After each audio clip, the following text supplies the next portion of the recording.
Esto es Gente Común.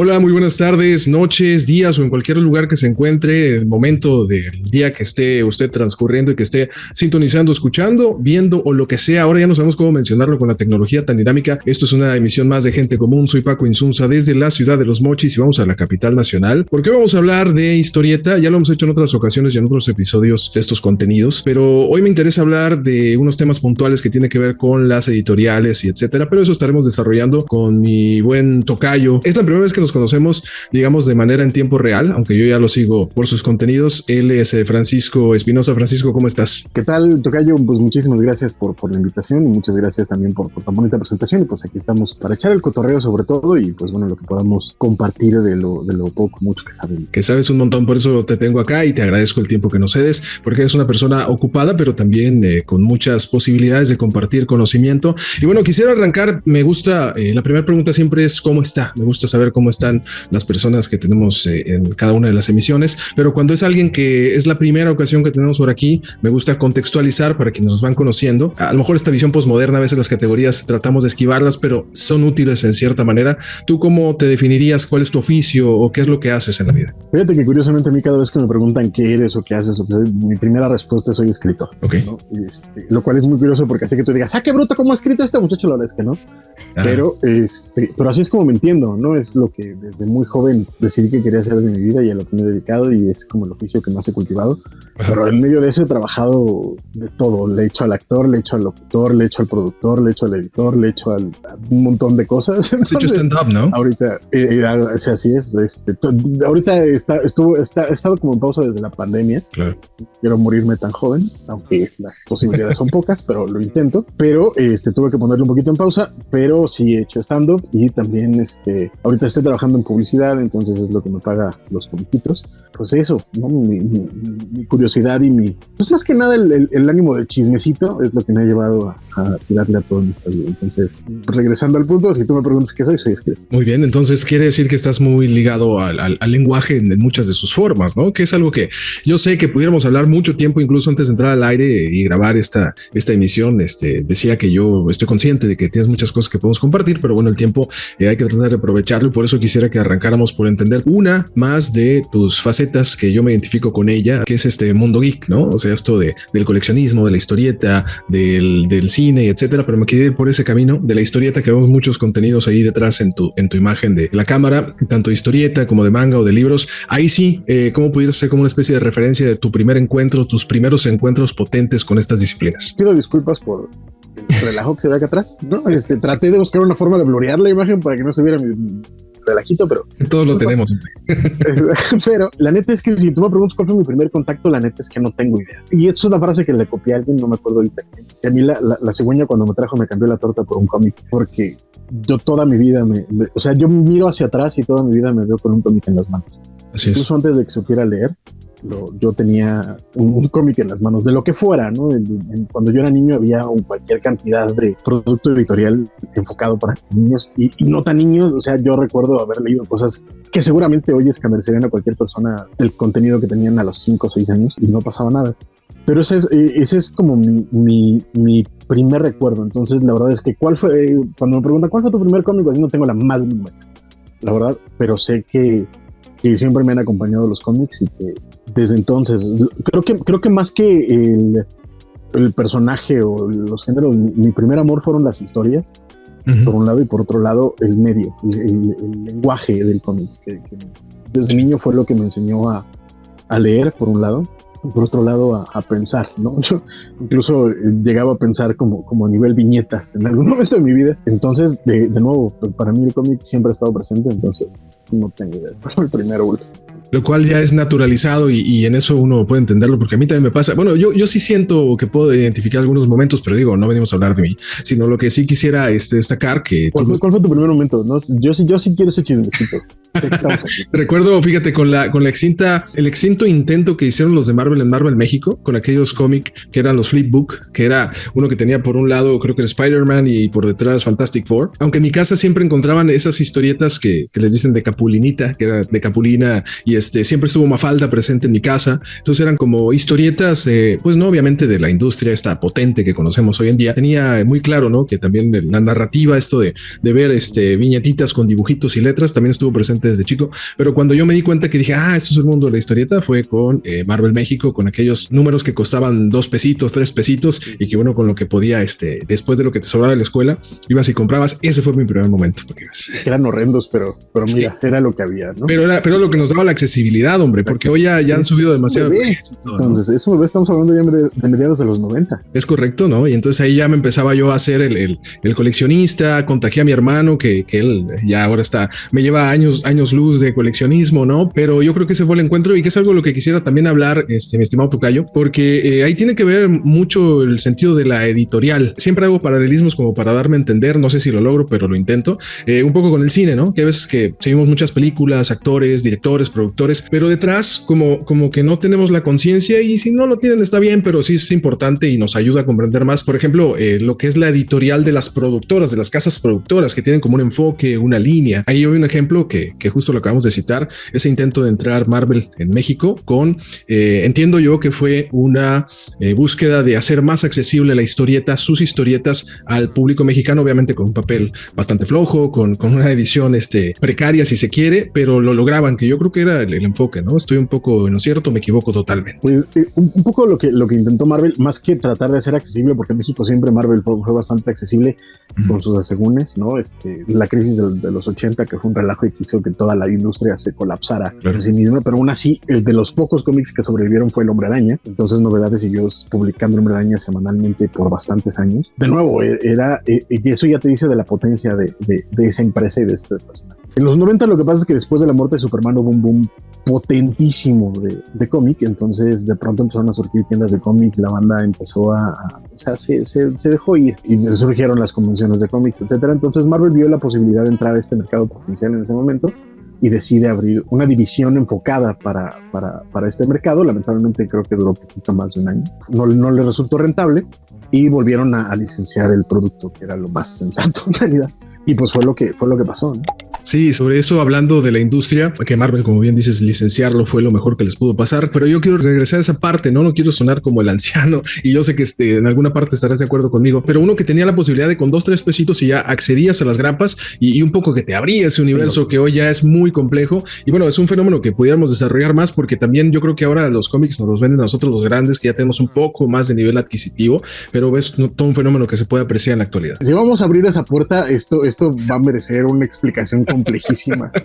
No me vas a dejar con 2 palabras. Es que es una historia de décadas de formación de una industria. Hay una frase que me parece espectacularmente sabia, dicha por un personaje de Los Simpsons que se llama The Comic Book Guy, que dice que básicamente nosotros pudimos convertir un medio de comunicación masivo en un objeto de culto. Y es cierto, el cómic por décadas fue un medio de comunicación masivo. Se tiraban decenas o centenares de miles de ejemplares que se vendían a esos precios, a precios muy bajos, porque los encontrabas en todos lados, eran hechos con papel barato y la gente podía adquirirlos para leerlos mientras iba de un lado a otro, en el baño, o simplemente por querer distraerse un rato.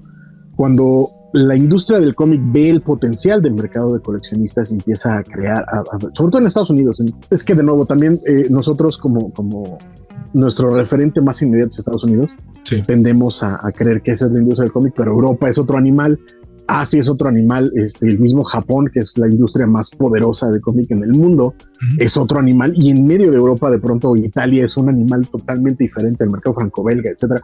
Pero de nuevo, en el caso de Estados Unidos, cuando ven el potencial del mercado de coleccionistas, empiezan a enfocarse demasiado a él, se crean las tiendas especializadas. Las tiendas especializadas obligan a la industria a crear un aparato de distribución exclusivo para ellos. Cuando ven que ese aparato de distribución les empieza a ahorrar un montón de operación y de posibilidades, empiezan a negar el mercado masivo para enfocarse al mercado de coleccionistas. Cuando ven que el mercado de coleccionistas empieza a reaccionar a productos caros, especializados, etcétera, pues empiezan a enfocar a eso, y eso empezó a reducir el mercado exponencialmente a lo largo de décadas, hasta que terminamos en lo que tenemos ahora, que ya un cómic que ya no imprima, que venda decenas de miles, ya es un éxito.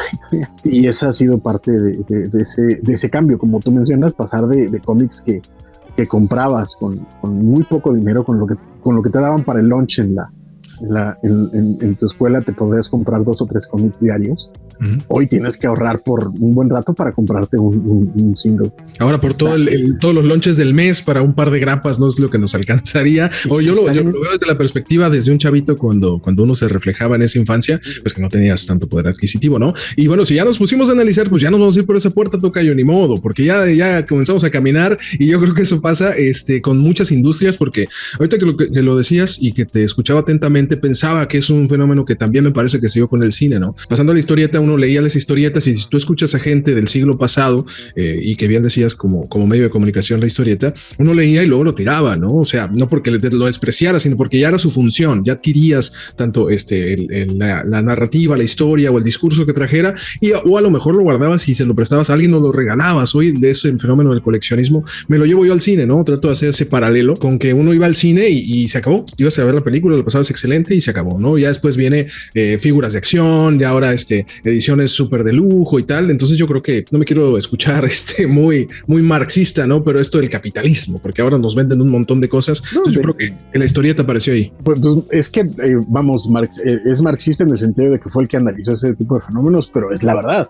El capitalismo es lo que es, ¿no? De pronto la gente que cree que la gente que hace cómico, la gente que hace cine, o la gente que hace cualquier tipo de aventura creativa son hermanitas de la caridad. Dicen, es que ya se vendió, pues carnal, claro que se vendió, o sea, de eso se trata ese asunto. Exacto, hacer cómic y hacer cine y hacer televisión y hacer prácticamente cualquier industria creativa no es barato, se gastan miles o millones de dólares, entonces para eso necesitas un capital, y la gente que tiene ese capital no te lo va a soltar por la bondad de su corazón, sino va a querer ver cómo eso termina generando más ganancias para que le convenga invertir en tus sueños adolescentes de gente en mallas o de lo que se te dé la gana hacer, en todo caso, ¿no?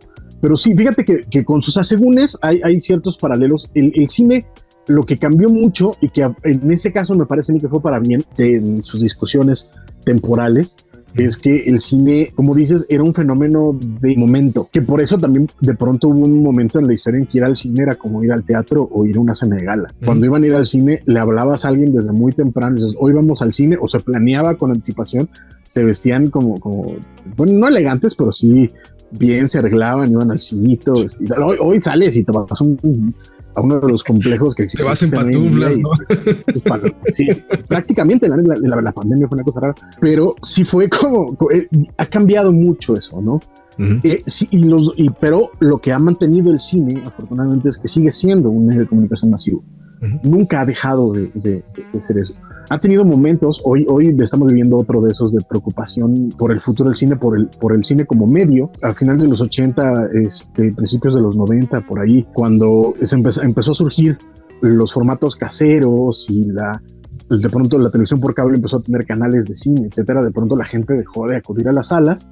Sí. El medio de cine estaba diciendo, es que se va a morir. Te lo juro.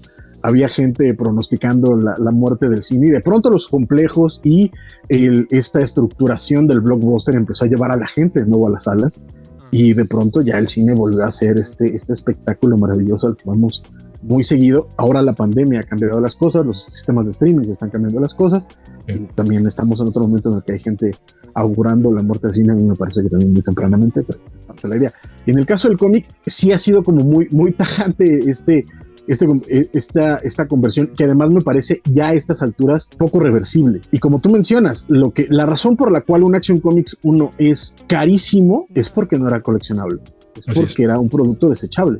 Entonces, hoy en día hay muy poca gente que lo tiene en un estado lo suficientemente bueno para venderlo, ¿no? E incluso hay gente que lo compra en un estado ni siquiera bueno, pero es porque ya son muy pocos los que siquiera existen. Ya solo por el rescate, ¿no? Exactamente. Y eso fue algo que fue cambiando conforme las décadas fueron pasando. O sea, si tú hoy hace un par de años, por ejemplo, me acuerdo, DC Comics sacó un cómic cualquiera, El caso es que hay un momento en el que se ve un desnudo frontal de Batman. Básicamente se le ve el murciélago a Batman y se armó todo un escándalo porque era la de Lee Bermejo, ¿no? Una que dibuja Bermejo, ¿cierto? Exactamente, sí, se llama Batman Damned.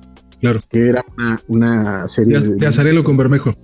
Exactamente, que era un nuevo formato, en un nuevo sello, que era Black Label. Pero el chiste es que salía el murciélago de Batman y la gente se armó un escándalo porque además de ese dijo, no puede salir el murciélago de Batman, entonces vamos a retirar todo eso y vamos a sacar una nueva edición donde el murciélago va a estar blureado, ¿no? Se va a ver más oscurito para y un montón de píxeles así. No sé, no creo que nada más le metieron como sombra, ¿no? Sí, el chiste es que no se supiera de qué número calzaba Batman. Entonces, retiraron. Ese cómic primero terminó valiendo miles de pesos, o sea, cientos de dólares en muy poco tiempo. Hoy ese mismo lo puedes encontrar a menos de la mitad o una tercera parte de lo que lo estaban vendiendo en su momento, porque hubo muchísima gente que lo compró creyendo que iba a poder pagar la universidad de sus nietos con ese cómic. Entonces cuando ya hay esa sobreoferta empieza a valer menos.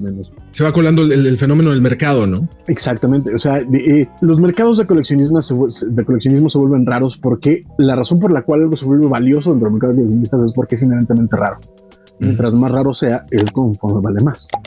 Cuando más común es, se vuelve mucho más barato.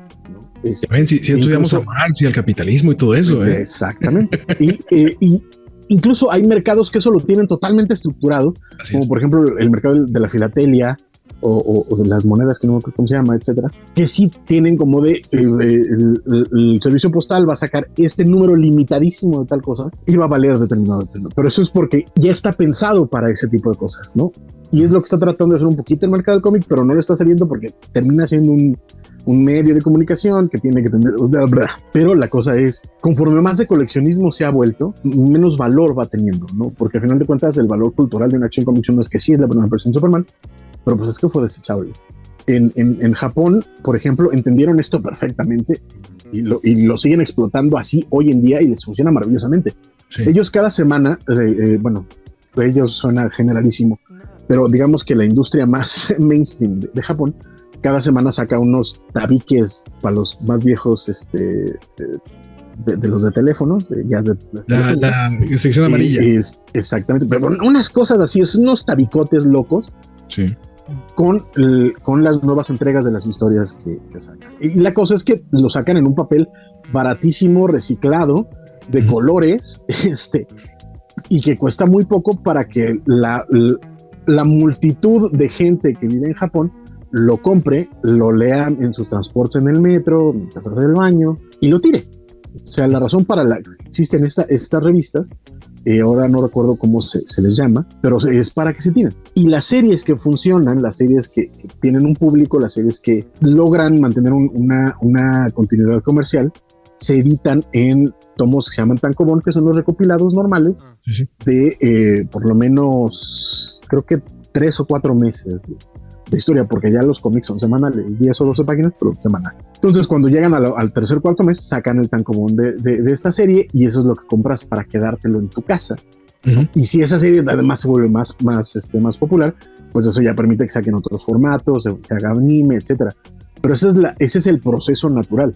El primer contacto sigue siendo desechable en Japón y es una de las industrias más poderosas de cómic en el mundo. Para que lo tengan claro y que por eso estamos aquí hablando con el tocayo, todos estos fenómenos de las editoriales que a mí me parece súper interesante. Algunas cosillas sabré, ¿no? Pero a mí lo que me interesa es que expongamos más a partir de tu conocimiento, tocayo, y trayendo, porque nos fuimos por una vereda que la verdad, cuando una conversación se va por el lado que uno no esperaba y que se va desarrollando, es que está uno caminando bien, para traerlo un poco para acá, pero seguir en esa misma brecha del cómic como industria, del cómic generador de dólares o de yenes o de dinero, el que sea, vinculándolo con las editoriales. Image yo creo que fue parte de ese fenómeno, ¿no? Por ahí en los 90s, cuando ya llegan estos tipos cancheros, ¿no? Jim Lee, Rob Liefeld y Silvestri, McFarlane, que dicen, bueno, voy a hacer cosas así como que nos está yendo bien, ahora vamos a vender mucho más. Es una opinión mía, espero que me corrija si me equivoco, pero que no era como apostar por las historias, era todo así, fuegos artificiales, músculos sobrepasados de dimensiones, una cuestión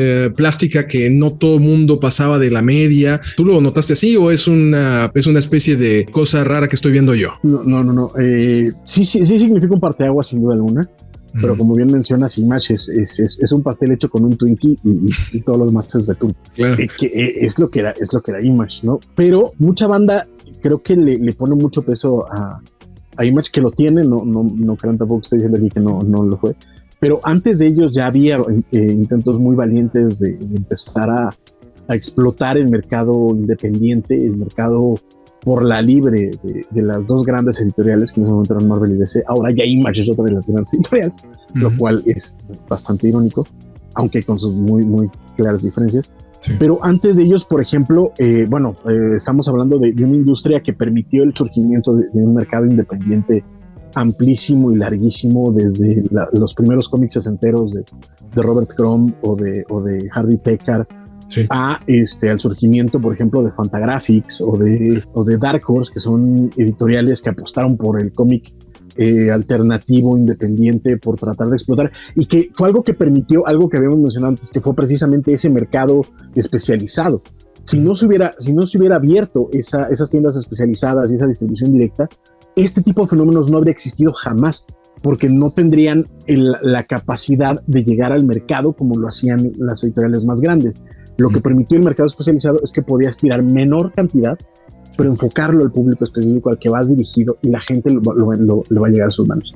Antes de Image, por ejemplo, el que fue durante muchos años el editor en jefe de Marvel, que fue una de las cabezas más importantes de Marvel, que fue el escritor Jim Shooter, decide, después de que lo corren de Marvel de una forma bastante horrenda, por cierto. ¿Tú crees que haga eso la gran industria? No te creo, estás mintiendo. No, jamás. Las compañías siempre van a ver por el bien de sus empleados. Entonces, exacto. Perdón, yo sí soy chairísimo, espero que los que nos escuchan me lo sepan perdonar.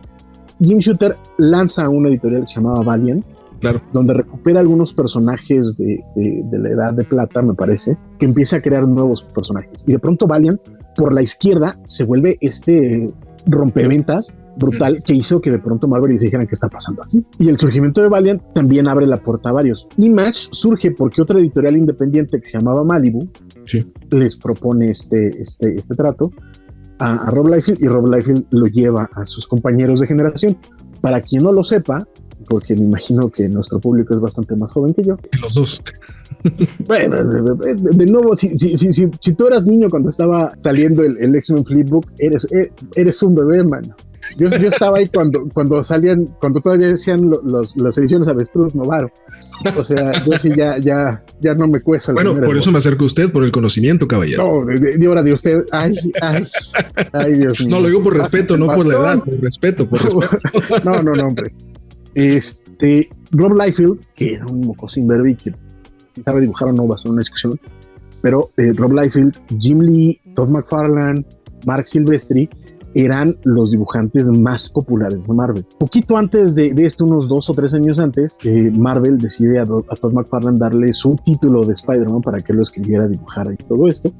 Él salta a la fama en Amazing Spider-Man, que es el título principal de Spider-Man, y de pronto le deciden darle su propio título que llamaron exclusivamente Spider-Man, y ese cómic vendió cualquier cantidad de números. Y unos meses después deciden hacer lo mismo con Jim Lee. Jim Lee estaba trabajando en Uncanny X-Men, que era el título de los mutantes, y deciden darle su título que se llama X-Men, y su número 1 vendió 1 millón de ejemplares, si no es que más, que en ese momento era un récord imbatible en la industria de Estados Unidos. Pues bueno, estos niñatos que de pronto eran los que de pronto dominaron la industria de los superhéroes, deciden, oigan, y si mejor dejamos de generarle dinero a esta empresa con personajes que no nos pertenecen, pues vamos a llevarnos a toda la banda que nos sigue y vamos a crear nuestros propios personajes, y sacamos esta cosa que se llama en medio de ello se jalan a otros como Jim Valentino, que me parece a mí que era el único que tenía los cerebros en esta industria, a Eric Larsen y otros varios que fueron llegando con los años. Cuando lanzan Image se vuelve un fenómeno, pero como bien mencionas, pues era puro puros esteroides, ¿no? Ni me hagas hablar de eran hamburguesas de triple carne, ¿no? Así todas rellenotas y con mucho power. Y tocayo, hablamos de este fenómeno de Image, ¿no? Como un parteaguas, decías, o simbólicamente, si se quiere, porque habrá quien no piense que Image es demasiado importante, me parece que sí, pero si no lo quieren, es algo que está presente en la industria de la historieta, y me parece parece que los 90s es en general, ¿no? Una parte donde también hay otra inflexión. Podemos hablar un montón porque esto de la historieta, así como muchas expresiones, tienen vertientes infinitas, pero para seguir por esa línea, ya en los 90s también por ahí aparece Dark Horse, ya estaba, pero digo, comienzan como a darse cuenta de la posibilidad de ser independientes. No importa que en el caso de Image haya sido por hacer un poco más de dolarillos y que sean más espectaculares los dibujos y tal, pero como que dijeron, sí se puede, ¿no? No, yo no conozco a nadie que no le guste comer 3 veces al día y que además de preferencia en una casita caliente y con ropita, pues mínimo que no esté rota, ¿no? Entonces todos hacemos lo que hacemos por dinero. Así básicamente es. Todos somos unos prostitutas. Pero sí, un poquito Dark Horse estaba ya desde los 80, ¿no? Esa es parte fue de nuevo, es una de las grandes inspiraciones para que surgiera Image y tenía mucho crédito en muchos éxitos en crítica. Por ahí ya estaban ya venía Miñola, ¿no? ¿No entró por ahí Miñola esos tiempos? No, Miñola es después del cisma de Image, que llegaré a eso en un momentito. Pero ya, por ejemplo, tenían Concrete de claro. Carrot. No recuerdo el autor, pero sí recuerdo mucho el personaje de Concrete. Sí.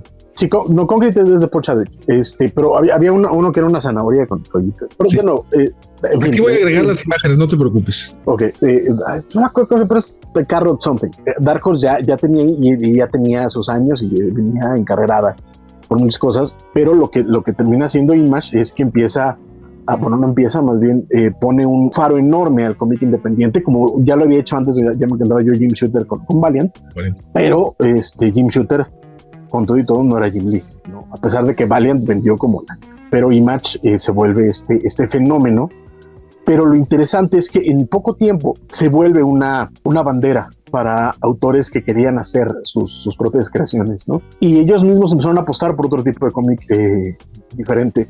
Se llevaron gente que ya estaba trabajando en sus propias editoriales pequeñititas, como por ejemplo se llamaron a Jeff Smith, que hacía Bone en su editorial llamada Cartoon Comics. Se llevaron a Terry Moore, que hacía Strangers in Paradise también en su propia editorial. Se la llevaron un rato. Ambos estuvieron nada más un rato en Image y después salieron para... Lo que querían era como aprovechar el sellito Image y la popularidad para jalar audiencia y después seguir haciendo sus propias cosas. Sí. Pero al día de hoy Image se ha vuelto un fuerte defensor de los derechos de los autores y una editorial respetadísima por muchísimos autores que quieren hacer obra de creadores. Y por eso tienes ahí a gente como Jonathan Hickman, como Rick Remender, como James Tynion, como Chip Zdarsky, que sacan cosas con ellos porque resulta ser una editorial que les permite hacer varias cosas. Y más o menos en paralelo también, de nuevo, en los 90, después de este cisma de Image, otros autores que no necesariamente eran tan populares como los grandes iniciadores de Image, pero que también tenían ya ciertos seguidores en el mercado mainstream, llevaban una carrera bastante potente, deciden buscar otras suertes y entre ellos estaba Frank Miller, estaba Arthur Adams, estaba Mike Mignola, estaba John Byrne, y ellos terminan yéndose a Dark Horse. Aunque John Byrne se fue antes del cisma de Image, ya sacó en Dark Horse una novela que se llama, no me crean mucho, pero era una novela que se llama creo que 2044 AD, y una serie que se llama Next Men, es así, ¿verdad? Que ya estaban en Image, y gracias a eso surge el subsello de Dark Horse, que se llama Legend, que es donde sale Hellboy, que es donde sale Monkey Man O'Brien de Arthur Adams, donde sale Sin City de Frank Miller, y es el mismo esquema de obra de autor, que ellos mantienen los derechos y la editorial la imprime, la promociona, la publica y la distribuye. Y les fue muy bien. Y de ahí empezaron a salir otras tantas. Cuando tú empiezas a comparar lo que está pasando en Dark Horse con Legends, con lo que pasa en Image, sí te das cuenta que hace mucha falta un trabajo de edición. En Dark Horse tenían editores y gente, cabezas, como Bob Schreck y Diana Schultz, que tenían muy claro qué es lo que querían hacer y que podían guiar a estos autores a que su trabajo tuviera un mejor destino. Cuando tú te ibas a Image y leías esos primeros cómics de Wildcats o de Youngblood o incluso los de Spawn, es que la verdad es que eran ilegibles, man. Eran una cosa de miedo. Sí, totalmente. O sea, sí se veían algunos, digo, la Double Life que pudieran hacer, pero los de Silvestri y los de Jim Lee ya son unas cosas espectacularísimas, pero no decían nada, no hacían nada, o sea, neto eran ilegibles. Pero con el tiempo fueron agarrando otro camino. Jim Valentino primero fue el que empieza a traer otro tipo de talento. Hoy en día me parece que es Robert Kirkman que está a cargo de todo esto, y de nuevo, hoy en día es una de las editoriales que tiene los trabajos más interesantes. O sea, cuando sale un cómic nuevo con el sello de Image, vale la pena leerlo. Vale la pena darle un chance. Igual no te gusta, igual sí te gusta, pero te puedo asegurar que al año mínimo 6 cómics vas a decir, esto es de lo más interesante que está saliendo. Sí, en la actualidad ya ha cambiado el timón, lo cual es muy positivo, ¿no? Para la industria ya en general, hablando no solamente de las cabezas que es DC y Marvel, y un poquito para quedarnos en esa época de la historieta noventerísima, me parece, yo siempre digo que me corrijan si me equivoco, porque hay cosas que yo en mi cabeza las asocio y puedo no estar en lo cierto, pero eso también yo creo que impulsó a Vértigo, ¿no? Que se dieron cuenta que podían la industria apostar por otro tipo de talentos, digamos, alternativos, y dijeron, aquí hay negocio también. De nuevo no. En el caso de DC con Vértigo sale antes de Image. No es cierto, miento. Sí sale Creo que sale un poquito después, ¿no? Pero, sí, sale después. Sale en el 93. Con Karen Berger a la cabeza, ¿no? 92, 93, con Karen Berger a la cabeza. Pero lo que termina siendo Vértigo es una evolución natural de algo que ya venía haciendo DC desde los 80. En los 80, DC, después del gran boom que significa lo que ellos llaman ya la invasión británica, que es la llegada de Alan Moore, de Grant Morrison, de Gaiman a DC, de pronto empiezan a ver que hay un público que está prefiriendo estos títulos y que tienen su identidad propia, ¿sabes? Que a pesar de que lo que intentaron hacer en un principio era unirlos, que es el Swamp Thing de Alan Moore, donde de pronto aparece Superman o Batman, el mismo Sandman de Neil Gaiman, donde la primera historia tienes a un villano de la Liga de la Justicia, ves a la Liga de la Justicia, el Arkham Asylum de Grant Morrison, etcétera. Lo que pasa es que cuando llegan estos autores empiezan a crear un tipo de historia que se siente distinta, ¿no? Y también sería injusto decir que ellos fueron los primeros, porque no fueron los primeros tampoco, pero ya de nuevo ya es alarga. La cosa es, la invasión británica empieza a marcar una pauta distinta en DC, y esto sigue encabezado totalmente por la grandísima editora Karen Berger, que hoy en día tiene su propia línea llamada Berger Books en Dark Horse. Sí. Pero ella es la encargada de crear de darles la libertad y de impulsar incluso la creación de este tipo de contenido. Y lo que hace DC es que cuando ve que si los dejan libres tienen más posibilidad, quita el famosísimo Comics Code Authority del cómic, e incluso impulsa una línea que ellos llaman para lectores maduros. Sí. Si tú compras los primeros cómics, por ejemplo, de Sandman u otros contemporáneos, vienen con un sellito que dice lectura recomendada para lectores maduros. Y eso hace una diferencia enorme en el contenido, en las historias. Surge la posibilidad de sacar Hellblazer, donde toman un personaje que crea Alan Moore en Something y le dan su propio título, que es John Constantine, o Constantine, siempre me peleo con cuál es la pronunciación correcta. Surge Shade the Changing Man, que también era rescatar a un personaje viejísimo creado por Steve Ditko para DC.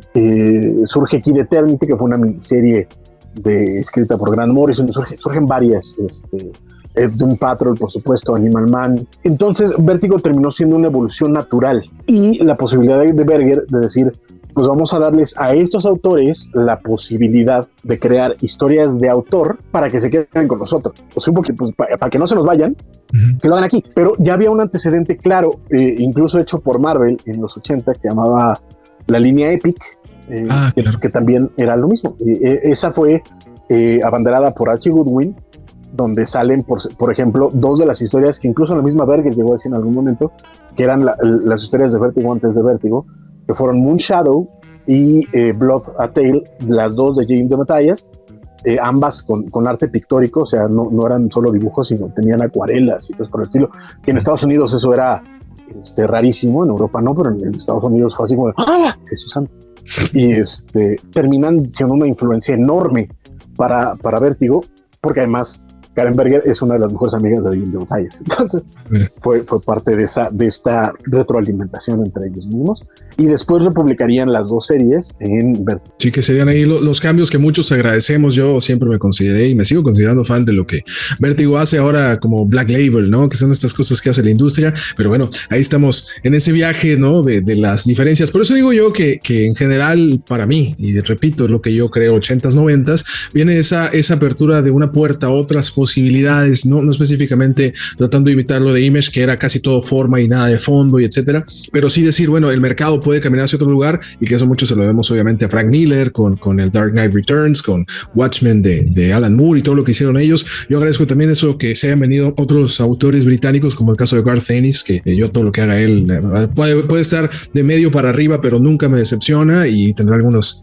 diferencias, o Peter Milligan. Entonces uno ve esas posibilidades alternas, y creo que la industria le da un giro ahí en los 90s, y me parece que eso ya apunta a una manera más seria de ver la historieta, por lo menos como hablando de cine independiente, volviendo a los paralelismos con el cine, ¿no? El cine independiente que puede ser desde otro carril. Yo insisto, es que creo que nosotros tenemos esa impresión porque en los 90 también fue cuando empezaron a llegar los cómics de verdad aquí.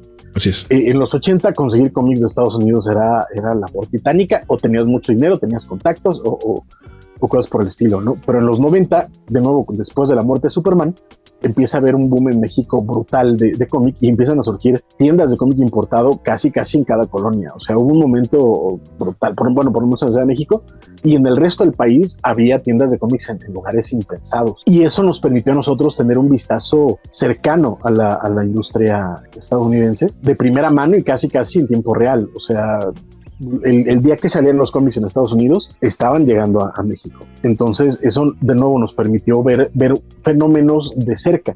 Pero todo esto es una evolución de cosas que venían pasando desde ese tiempo. Y de nuevo, el cómic independiente en realidad empieza a crecer en los 80. En los 70 ya había cómic underground, en los 70 y los 60, y en los 80 de pronto empiezan a surgir editoriales independientes. Estaba Kitchen Sink, estaba la misma Fantagraphics que ya mencioné, empezó Dark Horse, un montón Antarctic Press, etcétera. Y de pronto, de nuevo, y todo esto viene ligado al mercado directo, al mercado de tiendas especializadas y distribución directa, porque les permite... perdón que me meta en las cosas más específicas, pero... No, dale, si eso es lo interesante. Lo que pasa con el mercado directo es que le permitió a las editoriales decir, en 2 meses tengo planeado sacar esto. Entonces cada tienda tenía este catálogo y le decía a sus clientes, viene esto. Hacían preordenaban los cómics, y eso le permitía a las editoriales decir, ok, me están preordenando 800, entonces tiro 1000 y los otros 200 se pueden quedar en las tiendas para el lector casual. Y eso podía permitir que tu inversión no fuera tan loca como tener que tirar 10,000, 15,000, 20,000 ejemplares y distribuirlos a ver qué pasaba. Y ayudaba también a tener un plan editorial, supongo, ¿no? Absolutamente. O sea, de verdad el mercado directo para las editoriales fue una revolución absoluta. No previmos las consecuencias, que es lo que estamos viviendo hoy en día, pero sí permitió la evolución y manejo de un montón de cosas como el mercado independiente. En los 90, lo que pasa es que a nosotros es cuando nos llegan los cómics y empezamos a ver qué es lo que está pasando. ¿Qué es lo que pasa cuando de pronto creemos que Vértigo es la revolución? Cuando la revolución en realidad empezó cuando sale Watchmen. Porque Watchmen sale con el sellito de recomendado para lectores maduros, sale V for Vendetta con el letrerito, sale Shade the Changing Man, el mismo Arkham Asylum, que salen con estos sellitos. Y eso ya es una revolución, porque esos cómics no podías distribuirlos al mercado general. No podías mandarlos a puestos de periódicos, no podías mandarlos a kioscos, a librerías, a tienditas de conveniencia, que era donde se distribuían usualmente los cómics, a las farmacias, que eran donde se distribuían usualmente los cómics. Estos eran productos pensados para el mercado directo, y eso permitió esa evolución.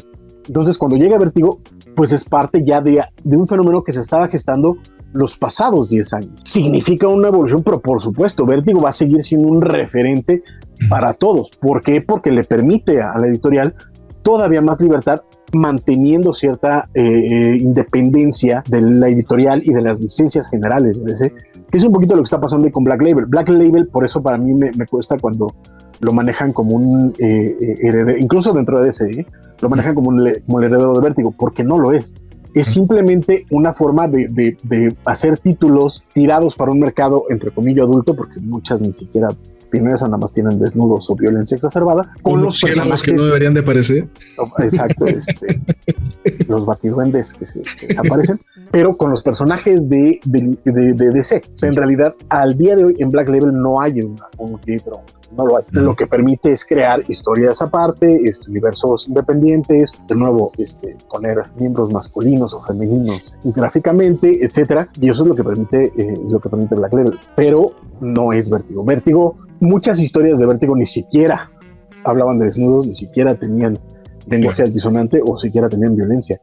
Eran cómics sofisticados. La apuesta de Karen Berger fue sofisticar el contenido narrativo de los cómics. Y eso es radicalmente diferente y un cambio brutal. ¿Por qué? Porque también mencionas que hay esta visión distinta de los cómics. La maduración de los cómics ya llevaba mucho tiempo, desde el mercado underground, desde la salida de Robert Crumb, desde la salida de Harvey Pekar y de muchos otros que empezaron en los 60 a tratar de decir, estamos aquí y estamos haciendo cosas distintas con el medio, con el lenguaje.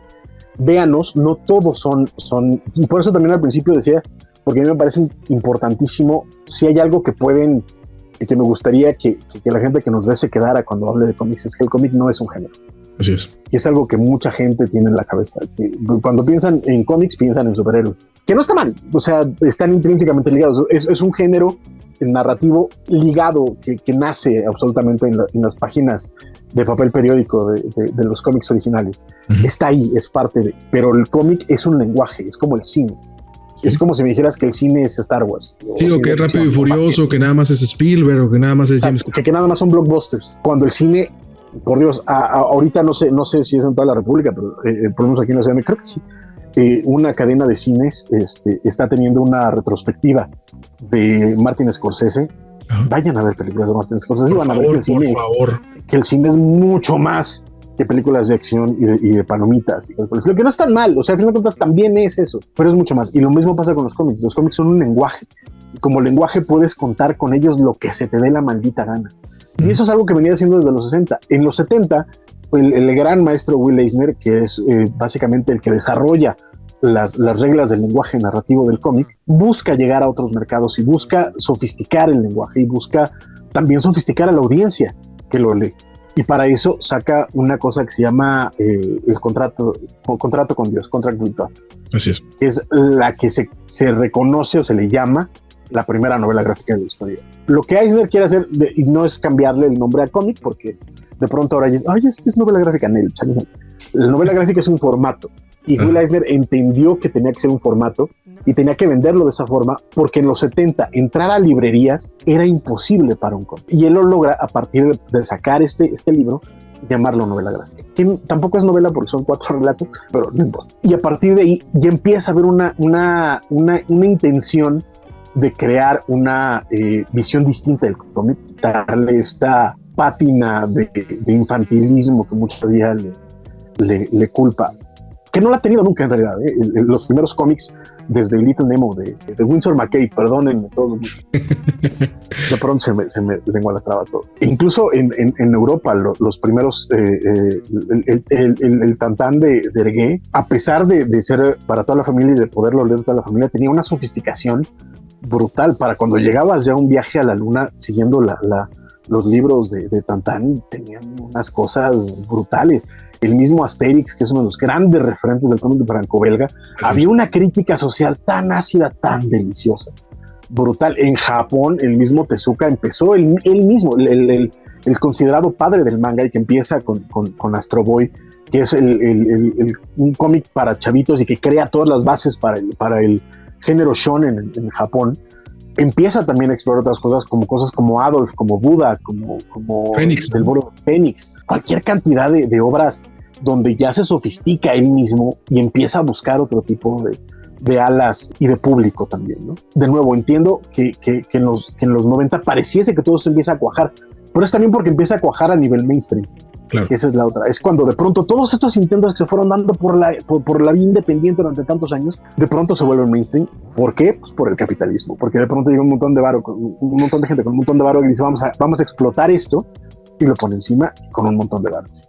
Sí, agradeciendo también que tengamos la posibilidad, o que tuvimos en ese momento la posibilidad de abrir nuevos mercados y unos universos totalmente nuevos, y que yo también le sumaría ahí que con el querido Artemio, que en una ocasión estuvimos hablando ahí de videojuegos, que también se le debe, quieras o no, económicamente y socialmente al Tratado de Libre Comercio, porque en los 90 fue cuando ya podíamos acceder a esas cosas que eran dificilísimo antes de ello, que era entre eso, o cuando hablamos en aquel momento con Artemio de los videojuegos, acá en las historietas, los libros, incluso los coches, no vamos a ir a hablar de economía, pero creo que también esa es una puerta que se nos abrió. No hay manera de decir que no, o sea, absolutamente el mercado de libre comercio abrió un montón de puertas, y permite estos intercambios económicos que antes eran imposibles. Es que, a ver, y que hoy otra vez estamos teniendo varias trabas. Durante mucho tiempo de pronto traer cosas de Estados Unidos era bien fácil, era muy fácil, muy barato. Hoy en día ya otra vez estamos teniendo que pagar aranceles y envíos de decenas de dólares, se vuelven absolutamente impositivos. Pero en los 90 este tratado permitió que de pronto un grupo de fans pudiera ir a Estados Unidos a hablar con la gran distribuidora de cómics que en ese momento era Diamond,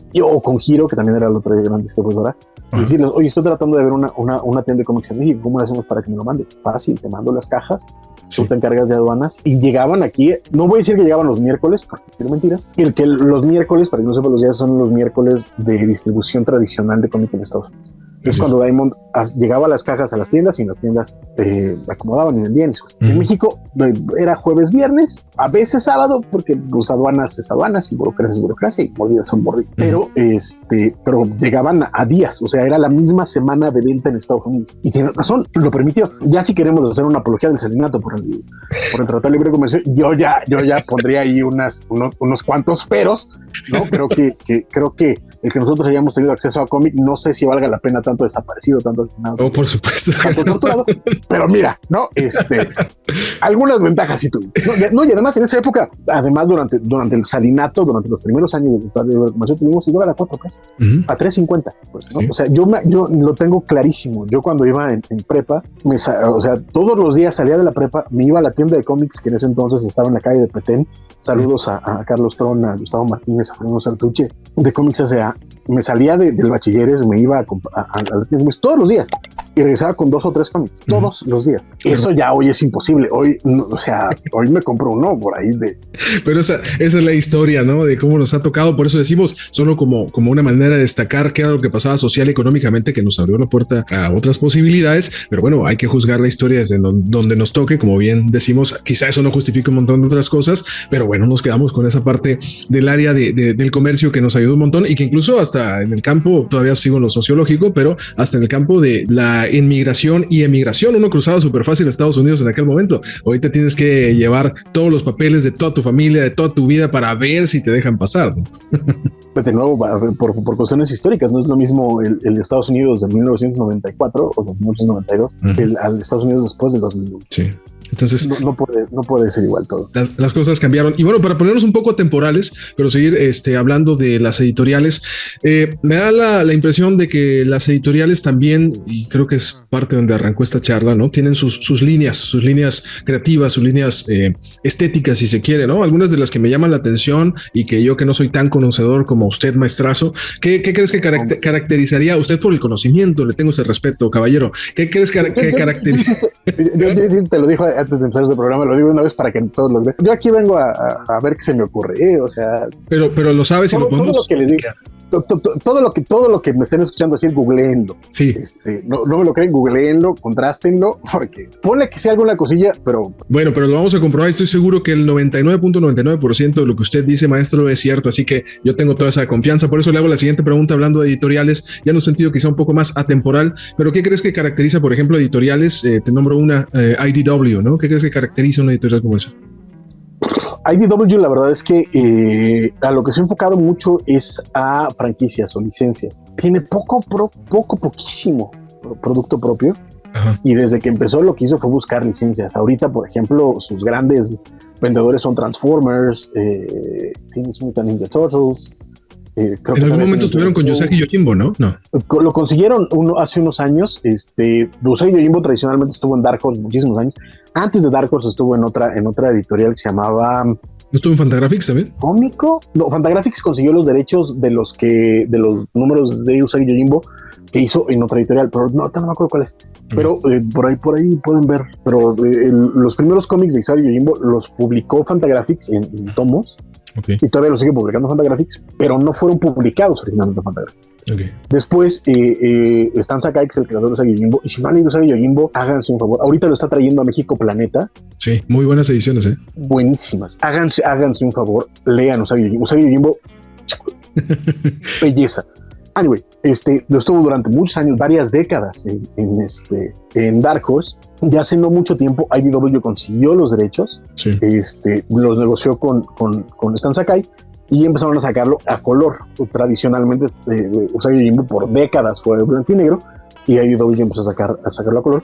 Pero también hace poquito, hace unos 2 años creo, volvió Stan Sakai a renegociar con Dark Horse, y ahora se volvió a ir con Dark Horse, porque la vida es así. Pero de nuevo IDW en general es lo que consigue, licencias. Entonces de nuevo ahorita sus grandes ventas son Transformers y G.I. Joe, que los negoció con Hasbro, Teenage Mutant Ninja Turtles, que se lo compró a Hasbro también, no, a Paramount, bueno, a Viacom. Bueno, no los compró, sino los están licenciando con ellos. Y varios personajes clásicos, como creo que The Lone Ranger, Zorro, tiene a Red Sonja. Creo que hay algo matando niños, es de IDW, ¿no? No, ese es de Boom. Es de Boom, ¿no? Es de Boom. Boom surge en los 2000, también como una editorial pequeña. También querían tener licencia. De hecho, durante un rato tuvieron varias licencias de Disney y tuvieron el toque maestro de jalar como primer editor de la casa de Boom a Mark Waid. Okay. Y Mark Waid lanza cualquier cantidad de títulos. De hecho, The Boom es uno de los cómics más interesantes de Mark Waid. Van a sacar dentro de poco, tengo entendido, recopilados en formato de lujo. Sí, un cómic se llama Irredeemable, tiene que leer Irredeemable. Y que tenía como su antagónico, ¿no? Irredeemable. Irredeemable, Incorruptible. Okay. Incorruptible. Y sacaron un tercero que ahorita no me acuerdo cómo se llama. Pero ese duró poquito, fue como una miniserie chiquita. Anyway, después de la salida de Mark Waid, mantuvieron la casa abierta para cómics de creador, donde sale ahorita otros de los cómics que también pueden conseguir por parte de Editorial Planeta, como son Once and Future, de Kieron Gillen y Dan Mora. Chiquito, que es un cómic de aventuras espectacular. Buenísimo. Y Something is Killing the Children, o Algo está matando a los niños, que es de James Tynion y de Ledera. Me acuerdo del nombre bien del dibujante, pero es una no. Something is Killing the Children es maravilloso. Que eso es lo bueno de poder asomarnos a otras ventanas, ¿no? Editoriales, que ya no nada más todo es superhéroes, que yo les sigo teniendo un amor. A lo mejor ya es un poco un amor tóxico, porque a veces compro unas historias que dices, ¿estas para qué? O a veces la compras más por lo espectacular de ciertos dibujantes o por historias específicas, pero también es importante que todos nos demos cuenta que hay más ventanas a otras cuestiones creativas. Y tocayo, estamos hablando de IDW, mencionamos un poco ahí de pasada a la editorial de Boom, pero otra que a mí me gusta bastante y que tiene como también sus líneas y que tú nos podrás explicar. Y aquí yo sí lo dejo claro, porque yo soy de los que consume mucho nacional, o por lo menos que está traducido, y yo sé que tú tienes acceso o buscas también contenidos desde los Estados Unidos, historias que en lo personal yo no accedo, pero me gusta también lo que hace a veces Avatar. ¿Tú por dónde crees que va la línea de esta editorial? Que ahí sí, haciendo un pequeño inciso, ¿no? Por ejemplo, a mí lo que me parece ahí de Garth Ennis, que lo mencionamos hace un ratito y que yo amo toda su obra, hay ocasiones que Avatar siento como que le dan puerta abierta a ciertas como chistes o posturas que Garth Ennis no lo dejaría en otro lugar, y hay ocasiones que me parece que lo hace porque dice porque puedo, porque aquí en Avatar van a dejar, ahí les va esa. ¿Qué línea crees tú que maneja Avatar en ese sentido? Pues fíjate que hay de nuevo, mucho la línea de IDW ha sido la licencia. La línea de Boom va a sonar muy feo, pero la línea de Boom es el enfoque al creador.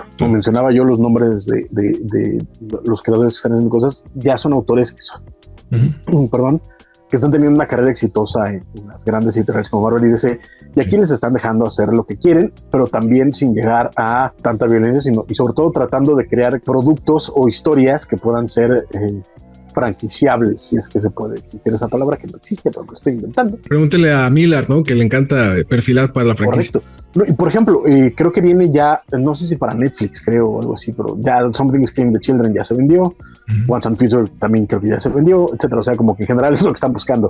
Ellos como darle aire a los creadores, pero para crear productos que puedan ser llevados a otros terrenos. En el caso de Avatar, tiene 2 líneas claras. Los 2 autores que pudieron contratar, que son Alan Moore y Garth Ennis, a los que les llegaron al precio, ¿no? Que les dejan hacer lo que se les dé. ¿Para qué me alcanza? Le dijeron. Exacto. Ajá, sí, básicamente, porque de hecho Alan Moore en realidad sacaban cómics con el sello de Alan Moore, y lo que eran adaptaciones de poesías o de cuentos de Alan Moore, en los cuales Alan Moore no tuvo nada que ver, pero salían con el sello de Alan Moore. Y Garth Ennis, pues es porque la neta es que, como bien mencionas, lo dejan hacer lo que se le dé la gana, y Garth Ennis tiene un sentido del humor muy particular y no en cualquier lugar va a entrar. Por decirlo de manera elegante. entre otras cosas. Yo, a diferencia tuya, no soy tan fan de Denis, ¿no? Hay cosillas que me gustan, otras, no sé, de pronto siento que es muy violencia o escatología. A eso voy, ¿no? Pero lo que yo sí siento y rescato es que los personajes siempre me gusta cómo se desarrollan, aunque ahí le va un par de páginas súper grotescas, pero me gusta cómo va desarrollando personajes. Pero fíjate que, por ejemplo, en medio de eso, hace poquito Panini Comics sacó una novela que se llama Sara, escrita por Garth Ennis, que es una historia de una francotiradora que es belleza pura. A mí la que me gusta un montón es de los perritos, ¿no? Esa también me mata. De pronto saca cosas buenas. Anyway, y la línea de Avatar fuera de eso es más de corte sexy comedia, ¿no? O violencia extrema. Sí. Pero sí, o sea, soft porno es como las noches de Climax de Cinemax. así definiría yo. Warren Ellis también hace cosas así que dices tú, ay, ¿qué está haciendo aquí con sí, algunitas, sí. Pero es que es eso, es como esa es la tirada. No vamos a explotar o el gore o a las muchachas sabrosas en poca ropa, y es lo que acaba. Sí.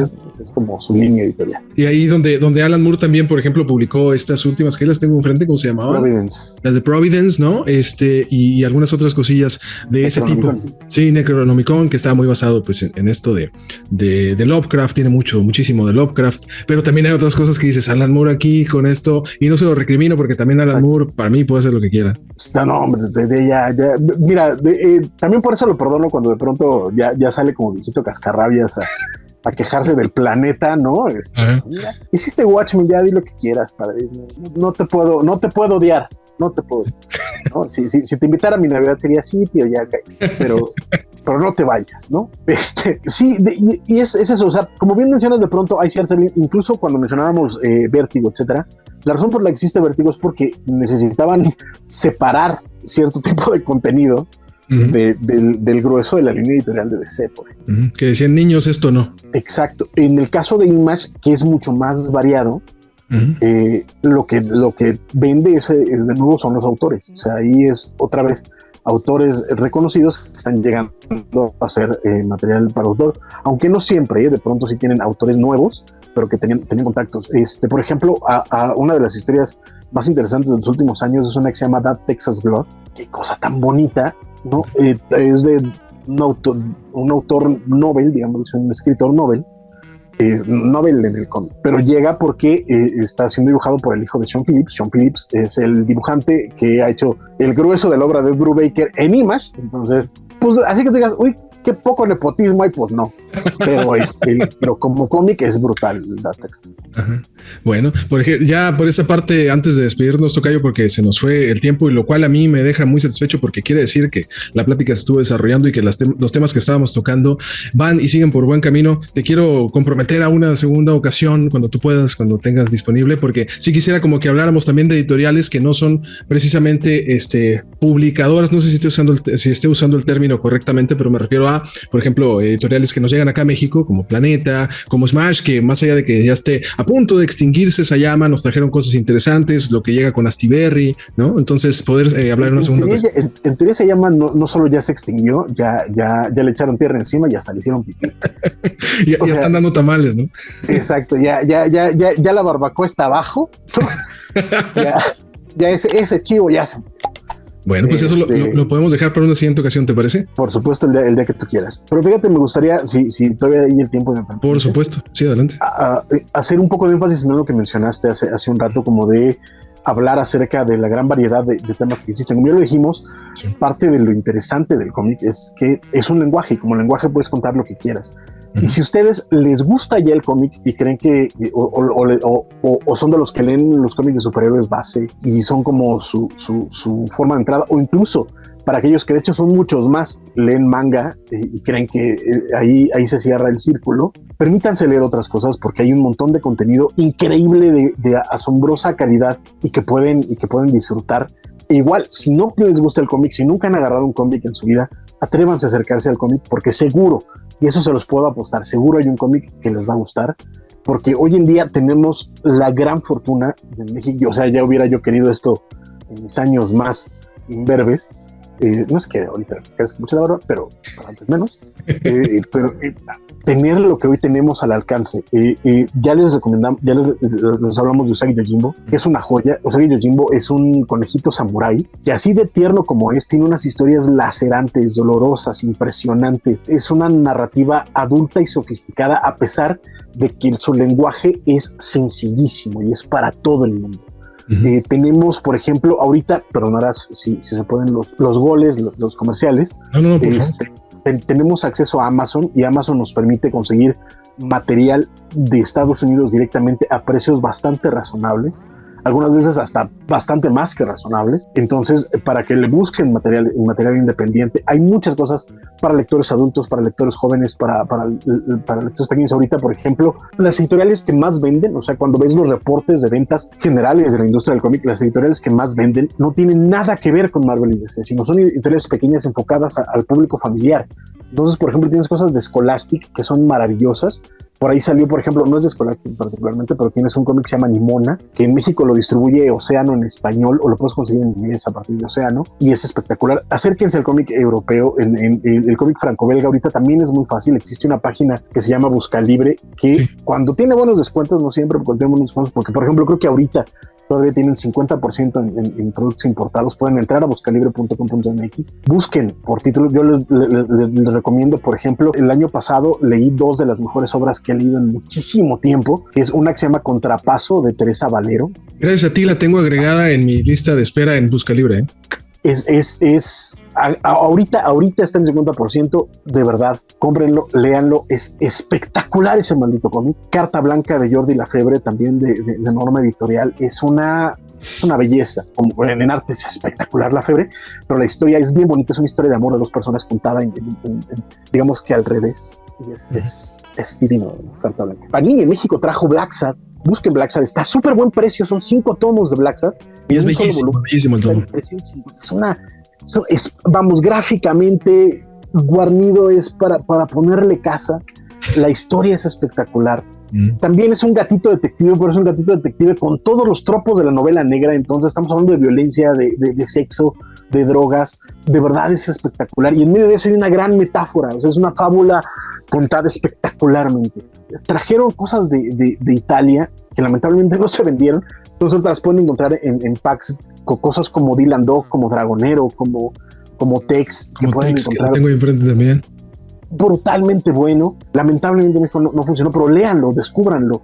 Y en manga ni se diga, que tenemos ahorita una de las más grandes ofertas de manga que tenemos. Busquen el trabajo de Inio Asano, busquen Buenas noches Pum Pum, busquen Solanin, busquen cosas de Urasawa, de Naoki Urasawa. Ahorita están publicando Pluto, que es una historia que Urasawa está contando dentro del universo de Astro Boy, que es espectacular. Busquen 20th Century Boys, busquen Monsters, busquen Shoujo, hay cosas de Shoujo espectaculares. Ahorita Kamite está trayendo prácticamente todo Clamp. Chobits es buenísima. Ex-Holic es buenísima. Sakura Card Captor a mí me encanta. Hay una oferta espectacular de cómic. No les puedo asegurar que hay algo para todos ustedes. Entonces aprovechen y lean cómic. Se los puedo asegurar que no se van a arrepentir. Muchísimas gracias, Tocayo. Para hacer un cierre así bien de YouTube, y hablando de las editoriales que mencionamos ahorita, y así a bote pronto, no te mortifiques y después te das cuenta que me mencionaste una que no era la adecuada, pero así pensando rápido, dos obras del Image actual que recomiendes, del Image más actual, ¿no? Del Image actual está That Texas Blood, que ya mencionamos que es una belleza. Ay, Dios santo, espérame. Yo sé que se me va a mortificar, Tocayo, pero usted diga a uno lo que tenga. Es que, ¿sabes qué me pasa? Sí. Cuando me hacen este tipo de preguntas, me pongo como venadito en la pared, es como si me echaran el luz y me da listo para el disparo, ¿no? Y me acordé ahorita porque mencioné That Texas Blood, si no tampoco me acordaría de ella. Salió hace poquito una de Daniel Warren Johnson, que se llama Do the Powerbomb. Okay. Preciosa, en el mundo de la lucha libre con elementos fantásticos, maravillosa. Robert Kickman está haciendo una con Chris Samney que se llama Firepower Firepower, buenísimo. La pueden encontrar en inglés en estos formatos grandes, en papel bonito, una chulada de edición preciosa. Y el arte de Chris Samney es... Sí, Samney te iba a decir justo eso, que tiene una historia por ahí de una pequeñita, ¿no? También. De Mona, creo que se llama Mona. Sí, algo así, que es como una chica cavernícola, una cosa así alcanzo a entender, ¿no? No lo he leído. Que la hizo en pandemia, porque resulta que en pandemia sus hijas, que eran, me imagino que siguen siendo chiquitas, esto ya no tanto, porque la pandemia ya hace 2 años, Exacto, pero cuando eran chiquitas, pues él tenía que entretenerlas y les empezó a contar una historia, un cuento, y a partir de ese cuento empezó a crear este cómic que mencionas, también hermoso también publicado por Image, y son las que ahorita, pero hay muchísimas, cualquier cantidad de Stillwater, hay muchas. Para eso vamos a tener una segunda parte, por eso digo que no se me agobia. Entonces tírame otras dos de IDW. Nuevas no sé, la neta. O de las épocas actuales, no, a lo mejor no 90s, 80s, pero sí. Ok. El Red Sonja de Gail Simone. Sí.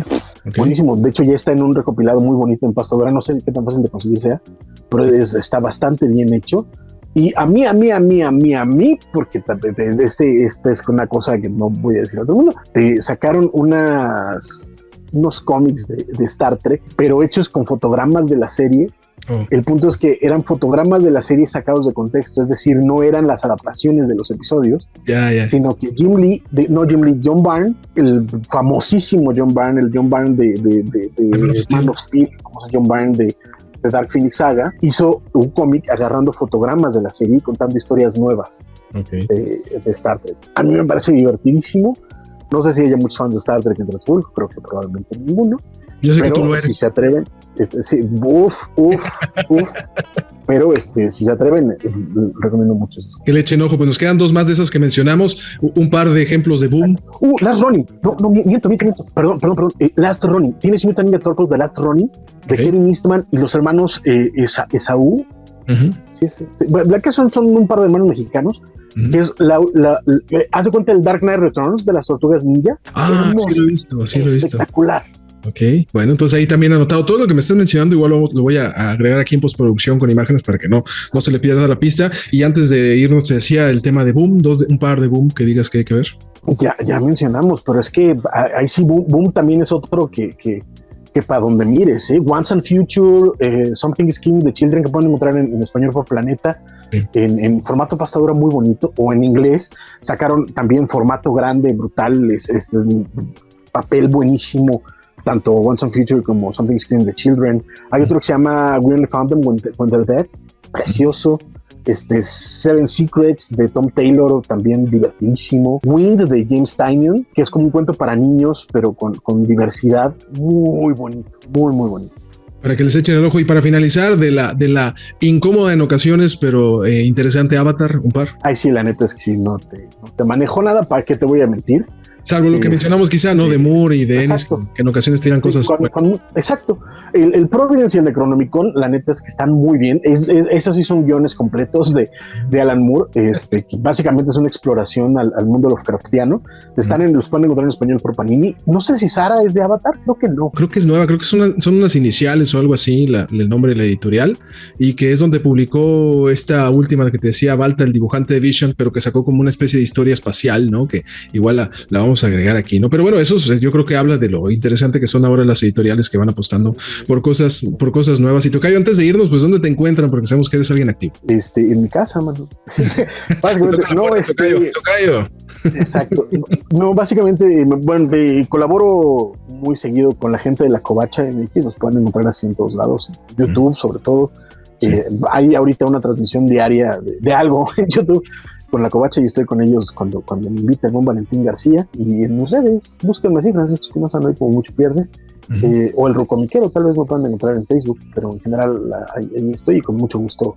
Le entramos al cotorreo, como pueden ver casi no me gusta el chisme, entonces. Lo cual agradecemos por el contenido y todo eso lo vamos a agregar aquí en los cuadros de diálogo o lo ponemos aquí en postproducción. Y pues para finalizar, Tocayo, pues nos vemos en una siguiente ocasión porque sí, quedaron cosas que yo creo que podemos seguir charlando el mundo de la historieta en todas sus formas, porque a mí también me fascina el cómic europeo. Del manga soy así como que a veces voy a tropezones, pero es que también es un universo tan infinito que no lo puedo caminar sin dejar de trabajar y pues uno tiene que trabajar.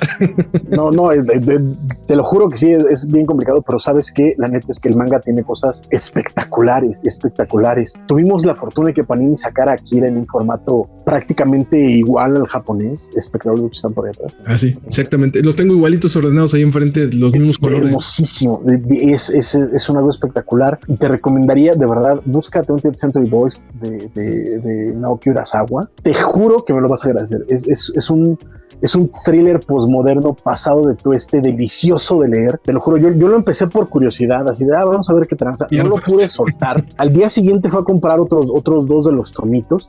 De pronto sacaron la caja, me tuve que comprar la caja, está acá arriba. Y me la leí creo que en 2 días. O sea, neto es una cosa deliciosa. 20th Century Boys y 21st Century Boys de Naoki Urasawa. Otro más para la lista de espera. Pues tocayo, ahora sí para despedirnos, pero dejando en claro que nos vemos en una siguiente ocasión. Te agradezco mucho y te mando un fuerte abrazo. Segurísimo, cuando tú quieras, y muchísimas gracias a ti y a todo tu público, y ojalá me hayan tenido paciencia porque sé que no fue fácil. Se agradece sobre todo por el conocimiento y lo que compartes con toda la buena onda. Él fue Francisco Espinosa en esta siguiente emisión de Gente Común. Yo soy Paco Insunza, estos tocayos que estuvimos en este poco más de una hora acá en la ciudad, acá en Los Mochis y allá en la capital nacional. Así que nos vemos en una siguiente ocasión. Adiós. Chao.